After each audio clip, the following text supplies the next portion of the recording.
korupsi dan kalahnya produk lokal dengan produk luar negeri. Saya harap semuanya berbicara dengan tertib. Hari ini rakyat menunggu jawaban. Kenapa ekonomi makin susah dan kenapa produk luar menguasai?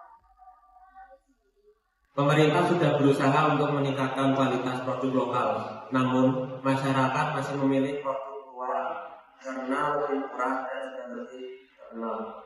Bagaimana kan bisa ilmu lembaga usaha sering tidak tepat sasaran? Banyak benar bilang karena korupsi. Benar, korupsi membuat banyak anggaran untuk partai bocor. Akibatnya, usaha lokal tidak berkembang dengan baik. Saya punya data, bantuan usaha banyak yang hilang sebelum sampai ke rakyat. Lantas saja kami tidak pernah dapat bantuan. Data keuangan itu seharusnya transparan. Saya menerima laporan adanya pejabat yang menerima suap dari perusahaan asing agar produk impor bisa masuk ke Indonesia. Fitnah itu fitnah, jangan asal nuduh ya. Pemerintah tetap mendukung produk dalam negeri. Kalau kita, kalau memang mendukung, kenapa banyak anak muda lebih mengenal produk impor dibanding produk lokal?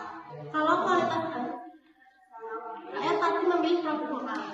Loh, lawan sendiri nggak bisa buat produk baru. Jangan membebani kami para pejabat atas tawanan ini. Kami akan menyelidiki masalah ini. Pemerintah akan memperbaiki pengawasan dan membantu usaha lokal berkembang. Sementara kami tidak sulit. Betul itu, kata saya produk luar lebih laku.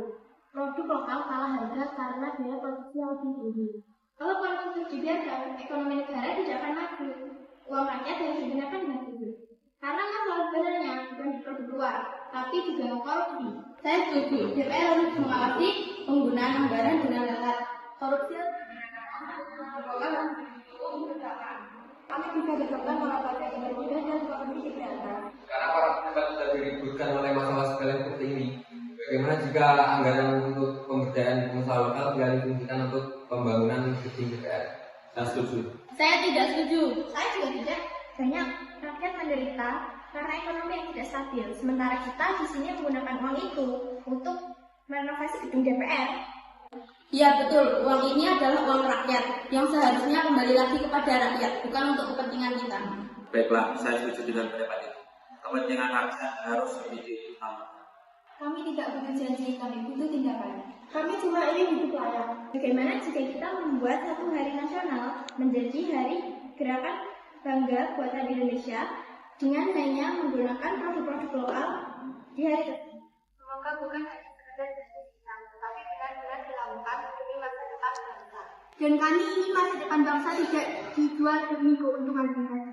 Kami menyimpulkan data keuangan harus dibuat transparan mungkin dan mengalirkan anggaran untuk pengusaha lokal, membuat kebijakan protes seperti membatasi produk impor dan memperkuat keamanan, serta membuat gerakan bangga buatan Indonesia. Sidang resmi ditutup. Terima kasih atas kerjasamanya. Selamat siang. Siang.